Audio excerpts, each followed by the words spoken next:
келісім беретін болсаңыздар, онда дауысқа салсақ. Рахмет. Қоғам тыңдауды ашық деп жариялаймыз. Ендеше жобаның жалпы негізгі тақырыбы Мойынқұм кен орны нөмір 1 учаскесінде уран өндірудің салдарын жоюдың ықтимал әсерлері туралы есеп жобасы бойынша ашық жиналыс нысанында қоғамдық тыңдаулар өткізу.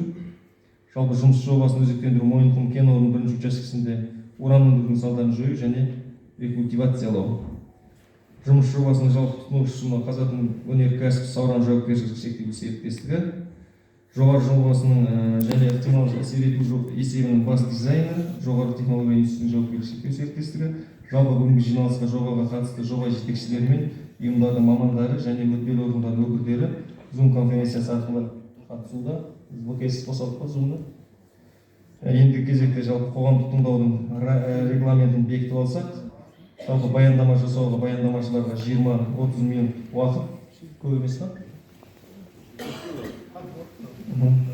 Қосымша сөйлеймін деушілерге, ұсыныс пікір білдірушілерге 3-5 минуттан беріледі. Ұсыныс сұрақтарыңыз болса, баяндамасын тыңдап, баяндама біткеннен кейін барып, сұраққа бір жолата кетсек. Енді кезекте жоба бойынша баяндамашыға сөз кезегін беремін. Жалпы баяндамашы өзіңіз ба? Өзіңіз таныстырып бересіз өзіңізге?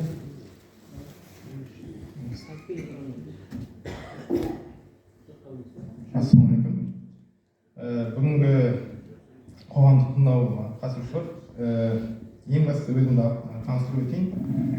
Есімім Мағапов Ерасыл болады. Жоғары технологиялық институты Алматы қаласынан келіп отырмын. Және қасында әріптесім Кирикович Владимир Владимирович Алматы қаласынан жоғары технологиялық институтынан. Негізі өзекті мәселе қарапайым тілмен сіздерге түсіндіріп өтейін. Ликвидация және оны рекультивация жұмыстары деген екі тақырып экологиялық мағынада. Рекультивация деген сол жерді қалпына келтіру, және ликвидация ол жою. Яғни белгілі бір мекеме мемлекет алдында жер қойнауын пайдаланушы ретінде жерді жалға алады ғой. Сол ғимараттарды полностью қалпына келтіру жұмыстары сол мәселе бойынша болады. Тақырыбы оңтүстік Мойынқұм кен орны нөмір 1 учаскесінде уран өндірудің салдарын жоюдың ықтимал әсерлері туралы есеп. Жұмыс жобасын өзектендіру оңтүстік Мойынқұм кен орны нөмір 1 учаскесінде уран өндірудің салдарын жою және рекультивациялау. Жалпы мәліметтер: жұмыс жобасының тұтынушы ол Қазатомөнеркәсіп Сауран жауапкершілігі шектеулі серіктестігі, жобалаушы жоғары технологиялық институты жауапкершілігі шектеулі серіктестігі. Жобаның орналасқан жері Қазақстан Республикасы Түркістан облысы Созақ ауданы. Ықтимал әсерлер туралы есепті әзірлеу жобаланған жұмыстардың қоршаған ортаға әсері туралы ақпарат алу мақсатында жүзеге асырылады.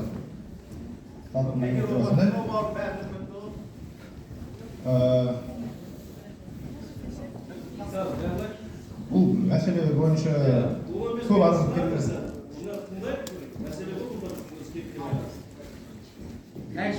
Келесі, учаскенің орналасу жағдайлық жоспары оңтүстік Мойынқұм кен орны нөмір 1 учаске әкімшілік жағынан Түркістан облысы Созақ ауданының тиесілі болып келеді. Тапкент ауылынан солтүстік бағытта 40 шақырым жерде орналасқан. Қарап отырсаңыз слайдта көрініп тұр. Қалпына келтіру аумағының геологиялық аймағы, яғни жалпы ауданы 7,22 шаршы километрді құрайды. Салдарын жоюға арналған объектілер тізімі. Жобамен барлау жұмыстарының нөмір 1 учаскесінде оңтүстік келесідей объектілер салдарын жою және қалпына келтіру қарастырылады. Ауданы 640 гектар болатын геотехнологиялық алаң аумағы, қышқыл ерітінділер тасымалдау құбырлары, өнімді ерітінділер тасымалдау құбырлары, кабельді желілер, трансформациялық подстанциялар, электр жабдықтау және құрал жабдықтау контейнерлері, бұрғылау қалдықтарының шлам сақтауыш қоймалары, ішкі блок коммуникациялары, малтатастармен жабылған автожолдар, құю сорғысы бар және бақылау ұңғымалары, оңтүстік Мойынқұм кен орнының қайта өңдеу кешені мен ғимараттары құрылыстары жатады. Қалпына келтіру жұмыстары келесі сатылардан тұрады. Ол рекогностировкалық радиоэкологиялық зерттеу, барлық ғимараттар мен құрылыстарды жою, бұзылған жер жамылғысын рекультивациялау, жаяу гамма түсірілім және рекультивациядан кейінгі мониторинг жатады. Атмосфералық ауаға қалпына келтіру жұмыстары барысында 27 тасқындылар түрі ластанады, яғни 5 ұйымдастырылған және 22-сі ұйымдастырылмаған көзделіп жатады. Атмосфералық ауаға 21 тасымалдар түрі шашырайды. Ластаушы заттардың шығарымын есептеу 24-ші, 25-ші және 26-ші жылдарға жүргізілген. Ластаушы заттардың максималды көрсеткіші 24-ші жылға тиесілі болады және жалпы жылдық көлемі 66 тоннаны құрайды. Модельдеу нәтижелерін талдау. Ластаушы заттардың таралуын модельдеу нәтижелерін талдау кезінде бастапқы ластаушы көзге құрамында силициум 2 құрамы 20% болатын бейорганикалық шаң жататыны анықталды. Оның пайда болу көзі тастандыларды желденуі және топырақтан сымалдануы барысында себепкер болып табылады. Сумен жабдықтау. Техникалық су, шаң басу құрылғыларды тасымалдау техникасын шу және бұрғылау ерітінділерін дайындау үшін қолданылады. Пайда болған сатылардың арнайы ыдыстарда сақталады және толу барысында келісім шарт бойынша арнайы ұжымдармен тасымалданады. Келесі, объектілердің су қолдану мөлшері әр жыл сайын 507,92 метр куб су қолданылады. Яғни жыл сайын 507,92 метр куб су қолданылып отырады 3 жылда. Кәсіпкерліктің және тұтыну қалдықтарының қоршаған ортаға әсерін бағалау.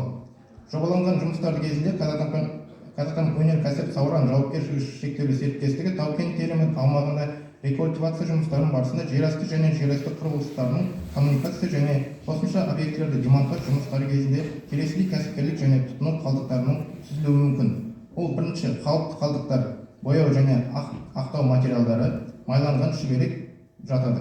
Екінші қауіпсіз қалдықтарға дәнекерлеу жұмыстарының ұшқындары, қолданылған жеке қорғаныс құралдары болып табылады. Үшінші белгісіз қалдықтар қалыптаспайды. Төртінші классификацияға жатпайтын қалдықтар ол радио белсенділігі төмен қалдықтар болып табылады. Қалдықтарды қайта өңдеу алаңына жеткізілу кәсіпкерліктің қарамағында тасымалдауға дейін уақытша сақтау арнайы дайындалған алаңда жасалуы тиіс. Кәсіпкерліктің қалдықтарын жиналу уақыты Қазақстан Республикасының экологиялық кодексіне сәйкес 6 айдан аспауы тиіс. Радио белсенді қалдықтармен жұмыс. Ликвидация жобасы радиобелсенді қалдықтарының жұмыс жасау МАГАТЭ принциптеріне сәйкес адам денсаулығын сақтау, қоршаған ортаны қорғау, келешек ұрпақтарды қорғау, радиобелсенді қалдықтардың түзілуін қадағалау және радиобелсенді қалдықтардың пайда болуы мен олармен жұмыс жасаудың өзара байланысы туралы 5 қағидасы бар. Физикалық әсердің қоршаған ортаға болжамды әрекеті. Жобаланған жұмыстар ішінде шу, діріл және электромагниттік сәулелену жұмыстары әрекет етеді. Жер жануғысы мен жануарлар дүниесіне әсер ету бағалау. Қазақстан Республикасының экологиялық 4-ші қосымшасына сәйкес экологиялық кодекстің қоршаған ортаны қорғау зиянды әсерлерді азайту шаралары, шаңды басу үшін су бүркігіш арнайы құрылғыларды қолдану, шаңды материалдарды тасымалдайтын көліктерді қаптаулармен жабу, жұмыстың басым бөлігін электрленген жабдық есебінен жүргізу, ағынды суларды жинауды, сақтауды және кәдеге жаратуды ұйымдастыру мамандырылған тығыз жабылған контейнерлерге тасымалдау. Келесі, төтенше жағдайларды ықтимал әсерлерді бағалау. Жұмыс істейтін персоналдың қауіпсіздігін және қоршаған ортаны қорғауды қамтамасыз етуде ең маңызды рөлді ережелер, нұсқаулар, стандарттар жүйесі атқарылады. Олардың сақталуы басшылар мен барлық қызметкерлер үшін міндетті болып табылады. Жабдықты пайдалану байланысты жазатайым оқиғаларды болдырмау үшін осы жабдықтың техникалық паспортын сақтау және өрт қауіпсіздігінің шараларын сақтау қажет. Жабдықты пайдалану қауіпсіз заттармен жұмыс істеу өндіріс қалдықтарын жою кезінде жобалық шешімдер мен қауіпсіздік ережелері сақталса, төтенше жағдайлар іс жүзінде азаюына, ең төменгі ықтимал деңгейіне дейін жетуіне ықпалын тигізеді. Әлеуметтік, экономикалық және аспекттерді экологиялық тәуекелді бағалау. Кәсіпкерліктің еңбек ресурстарының қамтудың негізгі көзі болып, жұмыс ұйымдастырудың вақталық әдіспен жүргізілуімен және жұмысқа жергілікті тұрғындардың Тау-Кен, Шолаққорған, Созақ және аз мөлшерде Шымкент пен Тасты ауылдарының орналастыру болып табылады. Жұмысқа мердігер компанияны тарту шешіміне байланысты жұмыс жасаудың әдісін, жұмысшыларды орналастыру, олардың тұрмыстық және тамақтандыру мәселелеріне де сол келісімшарт бойынша шешіледі. Ликвидация жұмыстарын жүргізу үшін жоба мен жұмыс режимінің әртүрлі санаттағы персоналға күндізгі жұмыс тәртібі және түнгі демалыс жасау қарастырылған.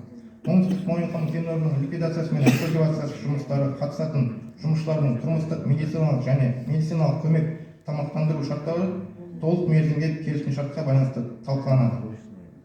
Мониторинг жұмыстарын ұйымдастыру ұсыныстары. Рекультивациядан кейінгі қадағалау мақсаты объектілерді рекультивациялау есебінің бүтіндігін, яғни эрозиялық, техногенді апаттық антропогендік бұзылыстардың болмауын көз жеткізу үшін орындалады.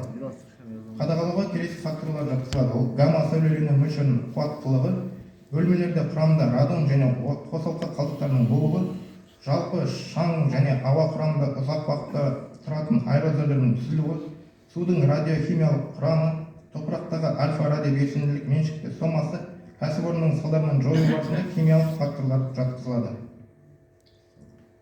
Назарларыңызға рахмет. Сұрақтар бар ма? Сұрақ бар, нақ жоқ. Сұрақ, сіз осы жерде осы халықпен кездесіп айтуыңыз керек па негізі осыны? Или сол өндірістегі кісілермен ба? Не, мысалы сізге Біз тұрғындармен ба? қарапайым түсіндіріп өтейін. Мемлекеттің жаңағы жер қойнауын қолданушы мекеме бар ғой, кәсіпкерлік. Соларға талап қойылады. Сіздер осы жерді қалай қолданасыздар, қандай экологиялық зардабы бар, соны жергілікті тұрғынға, яғни сол мекемеге ең жақын тұрған ауылға біз келіп қоғамдық тыңдау өткіземіз және қандай іс-әрекеттер болып жатқанын жариялаймыз. Бұл мемлекеттің талабы да, біз соны орындаймыз. Жаңағы бұл жерде кәсіпкерлік қазатомөнеркәсіп Сауран жауапкершілігі шектеулі серіктестігі, олар жаңағы жер пайдаланушы. Ал біз сол жобаны ұйымдастырамыз. Осы сіздермен қоғамдық тыңдау өткіземіз. Осы жайлы былтыр бізге келген да, сіз ұстаған, осына бізде таудан алтын қазатын бір кен ашылатын болып. Ол әр мекемеде біз мысалы үшін жаңағы қазатын өнеркәсіп. Сіздер соған қызмет жасайсыздар, соны осы халықпен кездестік, біз түсіндірдік, осындай радиациясы барын айттық, осындай деп, сіз оларға сосын сертификат бересіздер, Жоқ, сертификат берілу емес, біз жаңағы ол сертификат жаңағы бұл кен орны уже жабылып жатыр жаңағы. Оңтүстік Мойынқұм нөмірдің 1-ші участок, ол уже өзінің отработкасы болды. Ол жабылды. Енді сол жабылуы бойынша жұмыстар келеді ғой. 5 жыл бойы жабылған. Иә, сол арнайы. Енді бізде ол кентке пайдасы бар ма, сіздердің мекемелеріңіздің осы кентке пайдасы бар ма, жоқ па? Зияндық біліп отыр. Қанша зиян көріп жатырмыз. Осы жердің тұрғындары көріп отырсыз, жаңа жиналысқа қатыстыңыз ғой. Жылу жоқ деп жатырмыз. Анау жоқ, ескірдік деп жатырмыз. Сонда енді бұл жабылып қалып ертең сіздер кетіп қаласыздар. Бұл жабылып қалды. Қалған тұрғындарға ешқандай көмек жоқ па? Гарантия бар ма сіздерде? Сұрағыңызға жауап берейін. Бірнеше сұрақ қойдыңыздар. Біз қазір экологиялық мәселені қозғаймыз, экологиялық мағынасына жауап береміз. Әлеуметтік сұрақтар сіздер әлеуметтік сұрақтар болып тұр ғой, көмек көрсету, ауылдың жағдайын сұрау, бұл жаңағы мемлекет жаңағы кәсіпкерліктің өзінің представительдері бар, рудниктің директоры бар осы жерде, соларға әлеуметтік сұрақтарыңызды қоясыздар. Қоғамдық тыңдаудың негізгі мақсаты жаңағы экологиялық қандай жағдайлар болып отыр, сіздерге соны жеткізу информацияны. Бұл мемлекеттің талабы. Соны біз жеткізіп жатырмыз.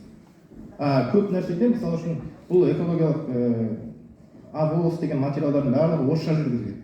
Біз мына жерде Қызылшекте өткіздік, Тайханларда өткіздік, басқа Шиелі жақта да өткіздік. Біз сол жұмыстармен айналысамыз, жаңағы Володя екеуміз жүріп түсіндіру жұмыстармен айналысамыз. Көбінесе терминдардың ұғынықсыз болады, экологиялық терминдар, жаңа орыс тілінен қазақша түптік. Сол себептен жаңа сіз тыңдап жатқан кезде көп нәрсе түсініксіз болып тұрады. Соны біз енді сіздер сұрақ қоясыздар, біз соны жеткіземіз. Не болды, қандай болды, сол мағына. Мақсатын түсіндік. Мынандай мәселе. Тау-Кен елді мекенінде жаңа айттым өзім жұмыспен қамту мәселесі жайында неше мекемелер бар. Ең жақын Тау-Кентте тұрсың, Енді соның ішінде Тау-Кентте мысалы қанша халық жұмыспен қамтылады? Қанша халық болады? Ол мен нақты қанша адамның санын айта алмаймын. Бұл жерде жаңағы кәсіпкерлік келісімшарт қойылады да, келісімшартқа кіреді. Мүмкін оған мердігер компания болады, мүмкін осы жергілікті тұрғындардан алады, соған байланысты болып табылады да. Бұл жерде мен айта салайыншы. Сұрақтар жоқ. Мен өзі оңтүстік Мойынқұмда 13 жыл начальник участогында істедім. Қазіргі таңда ол 2018 жыл 1 апрельде уже өзінің бұл участогын тоқтатты.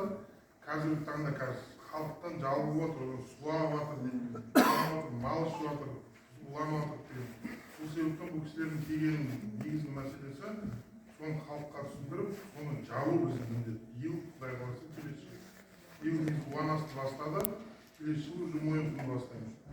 Орда жұмыспен қамтылатын мәселе оны ұтып мынандай бізде қазір предварительно сөздер жүріп жатыр. Егер де біздің компания өзінің күшімен жұмыс істейтін болса, ол кезде біз тек договорник аламыз деген. Ол штатқа алынбайды жұмыс. оговорник, бірақ местный халыққа. Үйінен кіріп, үйінен шығады. Именно тау-кенттен аламыз. Бірақ именно оған толыққанды жұмыспен қамту деген бұл нәрсе жоқ. Бізге осындай келді де, осындай компания, именно осы экология жайлы, сол қазылған жағдайда біз алдын ала халықтан рұқсат алуымыз керек екен, осы кенттің тұрғындарына. Чтобы ертең оның малына зиян келмеу керек, халқына ол жерде қандай условия жасай аламыз деп олар келді. Өше Сухан ағайда бар, Алаша Гүлжан ағайларда болды. Солардың бірақ біз өші рұқсат берген жоқпыз. Өйткені біздің төмен жағымыздан қазып өзі біз реватып жауып, ертең мынау отырсың сені. Уранға тізіп, мазутта бітті ғой өтсіңдер. Сол сияқты олар төбемізге шығып алтын қазып, ертең олар жаппай, ашпай, бастамай жап безпесе кезінде талай адамның малы кетті. Оған қазір жаппаған кеткен көп өз жерлерде көп әлі. Ана тауды тегіс деді басын. Өз жерлері арнайы нелер қазып, жақсылап тұрыс көмілген бар. Сол жатыр, расқоларда, расқаларда. Соған біз рұқсат бермедік болса, келді ғой. Осы 2 мәрте келді. Рұқсат алмай кетті. Содан айлар техникаларын алып қайтты олар. Сол сияқты бұл кісілерде сол алдына тағы жазу үшін ба бұлар? Жоқ, тағы қосымша басқа мекеме ашу үшін. Олар жалпының жолын түсіндіру, бұл кісілер жауап бермейді. Олар үшін проекттер жасап береді. Бұл кісілер жаппайды ештеңе. Жабатын біз өзіміз. Жоқ, халық оған қарсы емес бар, оны қызықтырмайды. Сіз айтып отырған ол проект разработки деген болады. Ол да қоғамдық тыңдау өткізіледі. Мысалы үшін бір мекеме ашылатын болса, құрылыс материалдары болсын, кез келген сіздердің территорияларыңызға жақын жерде бір мекеме ашылатын болса, келіп сіздерді осы ол мемлекет сөйтіп әр немеге қолданушыға, жер қойнауын пайдаланушыға сондай талап қойылған. Егер сен осындай жерде мекеме ашқың келсе, қоғамға келесің, айтасың, осындай жұмыстар жүргізіледі, осындай адам керек болады. Сондай. Ол проект разработка.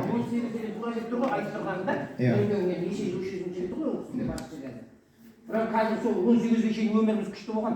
Жақсы күшті үстінде отырғанбыз ағыс бойы. 2 сағат ағыс бойы, 1 сағат түсіп сондай болған. Енді 18-ден бері ғана осы жағдайға бүгінге дейін жеттік қой айқайға. Жобалар жабылып жатыр да. Енді бұдан кейін де жабылып жатса, бұдан күшті көтереміз деп айта отырмыз да, сонда айтып отырмын ғой. Енді ол жерде жабылып жатса, бұдан күшті көтермейтін шығармыз. Жоқ, или бұл жерде көмілген жаңа уранның қалдықтары көмілген нәрсе әлем жыл гарантиясы бар ма дейді. Ол мекеме жабылып қалса да, сол жердің тұрғындарына көмегі бар ма? Жоқ, біз жауып кетіп, ол мекеме жабылып қалды, атын құрылды. Сағынан бітті деп жауып, уранның бәрін астына көміп кетіп, бізге қалдыған. Кетіп қала ма? Біздің көмексіз болып қаламыз ба деп жатырмыз. Жоқ, ол былай. Жаңағы мемлекет алдында, мысалы үшін кәсіпкерлік осы уранды алды, яғни ғимараттар салынды, көптеген ұңғымалар тұрғызылды. Соны полностью бұрын қандай болды, олар келмей тұрып, жер бедері қандай болды, соны толығымен қалпына келтіреді. Яғни здания, ғимараттар бұзылады. Ол бұзылған территорияның енді жері астын фундамент қандай болады ғой, көптеген құрылыстар. Соларды толығымен жояп, оны бір жерге жібереді, мысалы үшін тасымалданатын барлығы. Енді ол отходтар ғой, қалдықтар. Мусор, соның барлығын таратады. Оны бөлек радио белсенді қайсысы жай строительный мусор, соның бәрін бөліп әкетіледі. Одан кейін ол жерде, например, жаңа қалып қойған ұңғымалар бар. Ұңғымалардың бәрі ликвидацияға ұшырайды. Жер бедерін полностью экологиялық тегістеп, талдарды егіп, қалпына келтіреді. Түсінікті ол да. Мен бұл сұрақты не үшін қойып отырмын? Сен айтқан сөзіне халық бетін бұрып кетпесін деп отырмын. Егер десең ертең жұмыс орындары ашылады деп халық неге жұмысқа қабылдамайды деп. Кәдімгі Нұрланның айтып отырғаны өте орынды нәрсе. Біз өз күшімізбен істеуіміз мүмкін. Болды, ертең мысалдарына отырған халықтар айтады, ертең жұмыс ашылады деп кетіп кәдімгі жұмысқа біз қабылдаған. Жауаптың арасында түсінбеушілік болмасын деп жатырмын мен. Сондықтан соны дұрыстап түсіндіру керек. Басында. Ол мекеме өзінің ойына алуда мүмкін келешекте. Қосымша жұмыс көзі ашылмауы мүмкін. Уақытша жұмысшы қабылдауы мүмкін деген сияқты түсіндіріп айту керек. Жақсы. Сонда халықтың арасында түсінбеушілік болмайды. Жалпы бар ғой, қазір бұрын сауран Аллаға шүкір осы жерде көп адам сол жерде жасап осы қазақтың жолының арқасында ұстау керек тұрған нағыз жер отыр.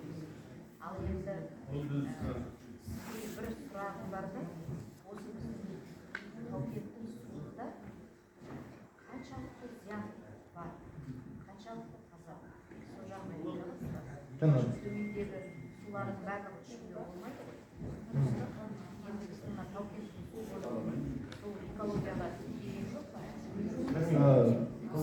Жоқ. Қарашыдай осы сұрақты ол біздің специальный мынау кеше дәрі не үшін қосты қосқылақпенен ауысуға. Мынау төменгі ұңғымалардың бәрін айтсаңыздар бүкіл ұңғыманың жауып тастаған техникалық су ол тек қана. Ол техникалық суды пайдалануға болады, бірақ пайдалануға тек қана ішуге емес, тек қана мынау жаңағы агротқа пайдалануға болады. Ол қойғандан бір нәрсені пайдалануға. Сосын спайнар жаттыдағы қазір тау-кенттің барлықпен қосылатын суын сізге солар өздері қойылбай зерттеп әкеп сізге беріп отыр. Таза суды беріп отыр. Ол ұңғымадан шығарған жоқ, таза жердің бетімен келіп сіздің үйіңізді қанға келіп тұр. Бұл жерде сұрағыңызға өзім жауап берейін. Мен геолог болып жұмыс істеймін. Геотехнологиялық алаңда жұмыс істеген. Ол Семізбай деген Степногор жақта, Астана жақта. Бұл мәселе бойынша жаңа сіз сұрақ қойып отырсыз, иә? Сіздер уран өндіру барысында біздің ауыз суға зардабы тимей ме деп, иә? Сондай сұрақ қой. Бұл территория әр геологиялық алаң дейді, жаңа горный отвод дейді. Сол территорияның бойында кез келген блокты бұрғылау кезінде ұңғымалар болады. Ұңғымалардың сыртында бақылау ұңғымалары болады. Жаңағы судың растворда қышқылды раствор болады, продуктивный раствор болады. Солардың таралып кетпеуін қадағалайтын арнайы бөлек тағы да ұңғымалар болады. Сол ұңғыма арқылы әр неме сайын проба алынып тексеріліп отырады. Оны тек мекеме ғана емес, бұны ДЧС деп жаңағы экологтар бөлек экология департаментінің адамдары келіп тексеріп отырады. Оны тек мекеме ғана жасамайды. Мекеме ол өз үшін қадағалап отыр, мониторинг жүргізіп отыр. Сол себептен бұл және жер қабатындағы су тұтқыш қабат дейді ғой, олар бөлек болады. Мысалы үшін жауын шашын суы болған кезде ол верховодка деп аталады. Сіздер ішетін мысалы үшін грунт суы, артезиан суы деген әртүрлі қабаттардан орналасқан.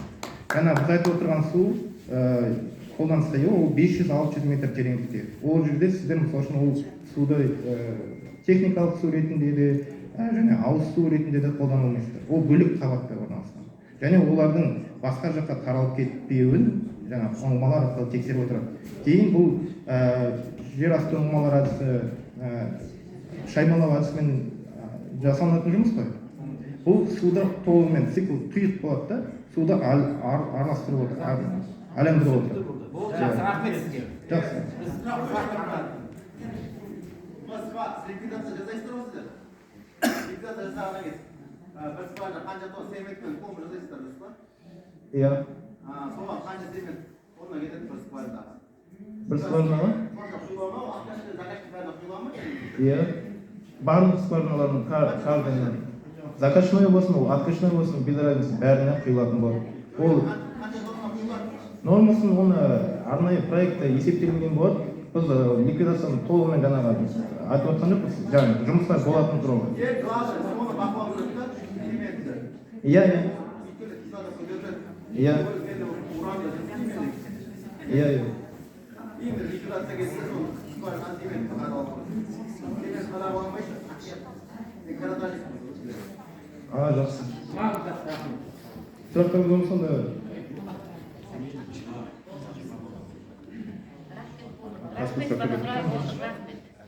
онда қоғамдық тыңдауды жабық деп жариялайды. Негізі бұл әкімшілік келіп уақыт бөлгендеріңізге рахмет. Сау болыңыздар, оралғаныңыз қабыл болсын. Подписать